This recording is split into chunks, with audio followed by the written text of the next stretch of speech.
I think if I was still living in Canada, then that would be my number one reason, would be the freedom. I would move that up to my number one. And the only reason why it's not my number one is because I've been living abroad for more than 5 years now, because I lived in Thailand for a while, and then I lived in Colombia, and I'm living in Colombia. So though some of these restrictions I haven't really felt. Yeah.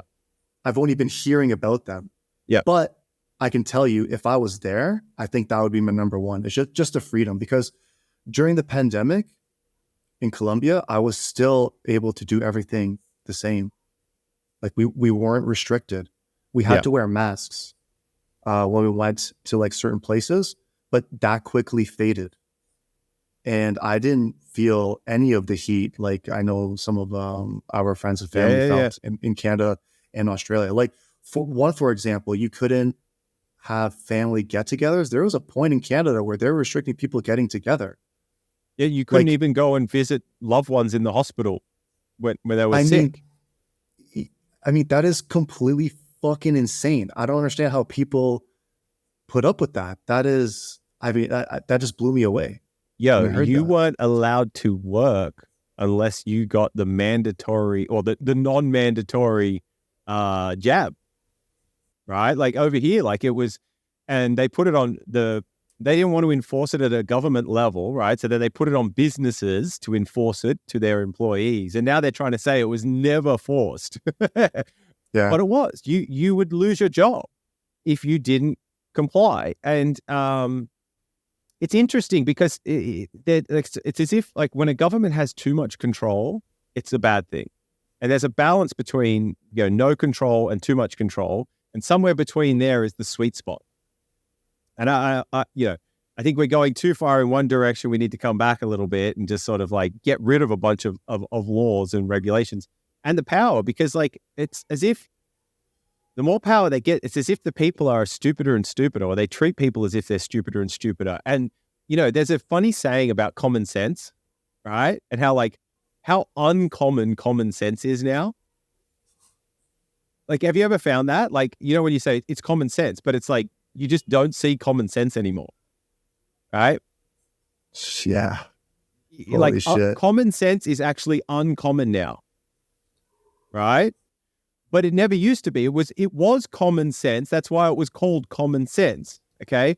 But the more and more power or control that governments in countries elicit on the people, or the power structures elicit on the people, the less and less common sense is. Fuck, that's wild. Think about it. Like that's just a hypothesis, right? But that's my observation. That's what I've sort of observed. Just got like a couple of examples of how uncommon common sense is now, right? And so there's a bunch of there's a comedian that has a joke about this, about bleach, and he's like, where society went wrong is when we started having to put labels on bleach telling people not to drink this.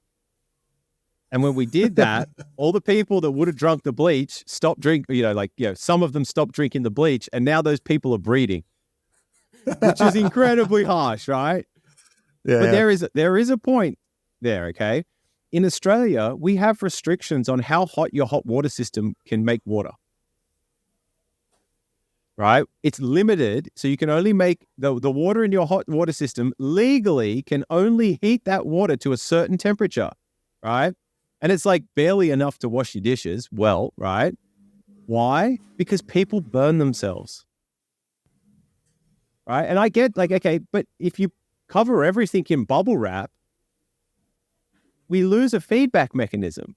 Like if you aren't allowed to make these mistakes, and how do you learn? And this is what it kind of says this is what I'm trying to get at is like, by imposing all of these sort of restrictions and rules, we sort of inhibit people's ability to intuitively learn through mistake and make mistakes.